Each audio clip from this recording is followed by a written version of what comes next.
Dans ce tutoriel, vous allez apprendre à récupérer les informations liées à la mémoire du téléphone hôte au sein d'une application Android. Pour cela, nous allons utiliser Android Studio.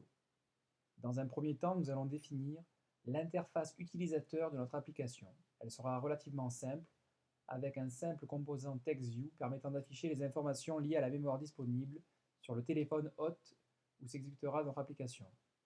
Au sein d'un fichier activitymain.xml, nous allons donc ajouter un composant TextView pour lequel nous définissons un ID, ce qui nous permettra de le récupérer au sein de la classe MainActivity que nous verrons plus tard.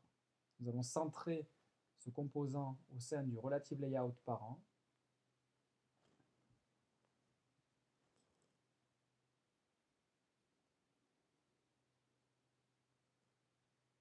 Nous allons customiser notre text view en définissant la taille de texte, le style du texte, nous le mettrons donc en gras avec la propriété text style set à bold.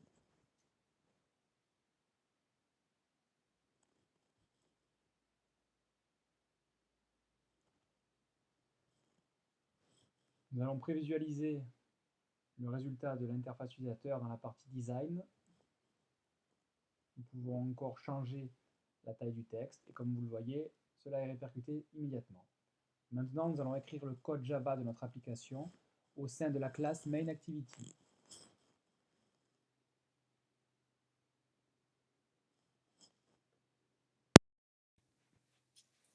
Dans un premier temps, nous allons récupérer le text view par un appel à la méthode findViewById.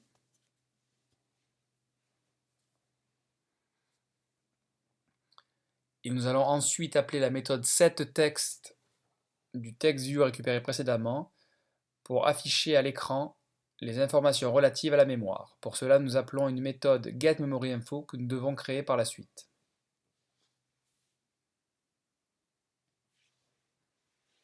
Nous allons donc définir la méthode getMemoryInfo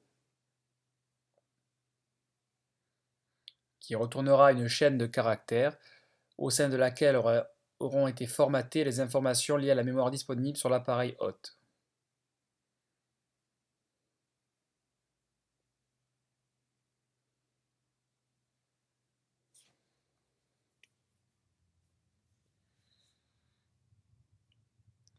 Nous allons donc créer une instance d'objet MemoryInfo qui nous permettra de récupérer les informations liées à la mémoire.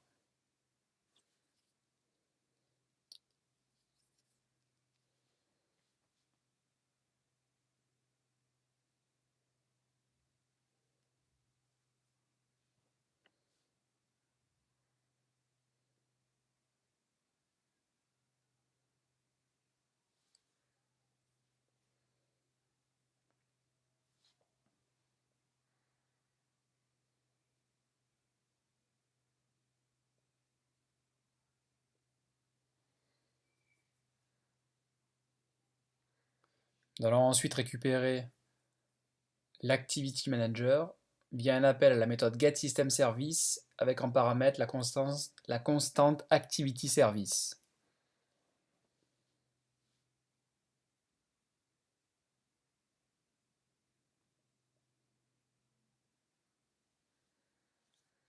Pour charger les informations liées à la mémoire au sein de l'objet MemoryInfo, nous allons appeler la méthode getMemoryInfo avec en paramètre l'objet MemoryInfo créé précédemment. Ensuite, nous pouvons récupérer les informations mémoire via la méthode getRuntime de l'objet runtime. Nous récupérons ainsi un objet runtime sur lequel nous pourrons récupérer des informations fort intéressantes pour notre tutoriel. Nous allons donc maintenant formater les informations liées à la mémoire que nous pouvons récupérer. Dans un premier temps, nous allons afficher la mémoire disponible.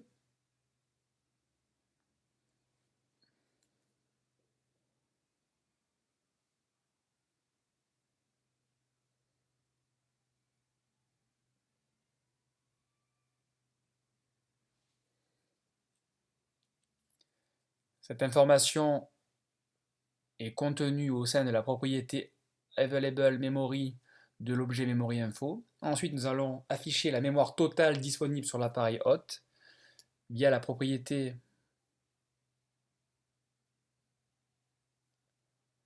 total memory de l'objet memory info.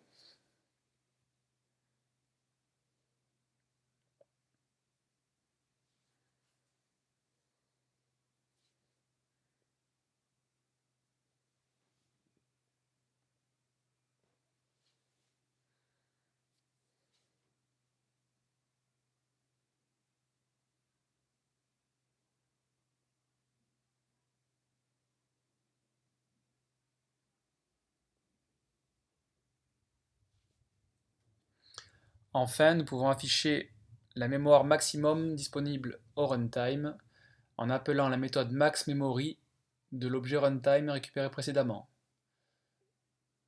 Nous affichons également la mémoire disponible au runtime, la mémoire totale disponible, donc la RAM totale qui est disponible, en appelant la méthode totalMemory. Et finalement, nous pouvons afficher la mémoire RAM disponible actuellement à l'exécution en appelant la méthode freeMemory de l'objet runtime récupéré précédemment.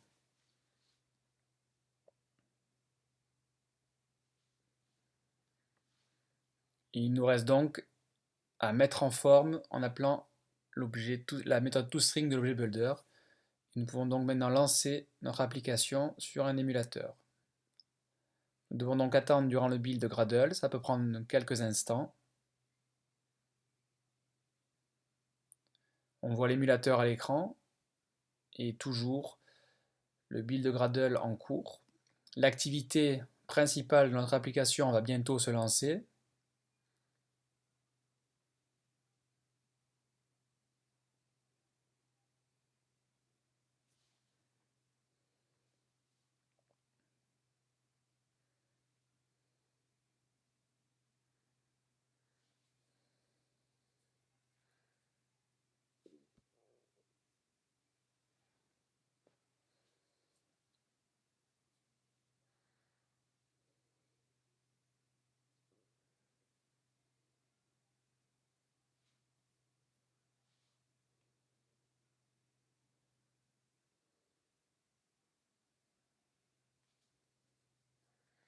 L'activité principale va donc se lancer maintenant que le build de Gradle est terminé.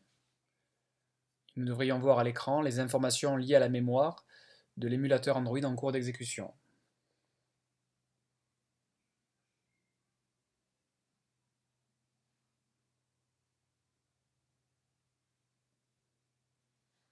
Voilà, donc les informations liées à la mémoire sont bien affichées, l'unité étant le bytes par défaut. Vous pourrez les mettre en forme en mégaoctets par exemple si vous voulez, en effectuant quelques conversions, mais ce sera à vous de jouer pour cette opération. Ce tutoriel est maintenant terminé. Pour découvrir plus de tutoriels Android, n'hésitez pas à vous abonner à la chaîne YouTube de S Sorel Mobile Application.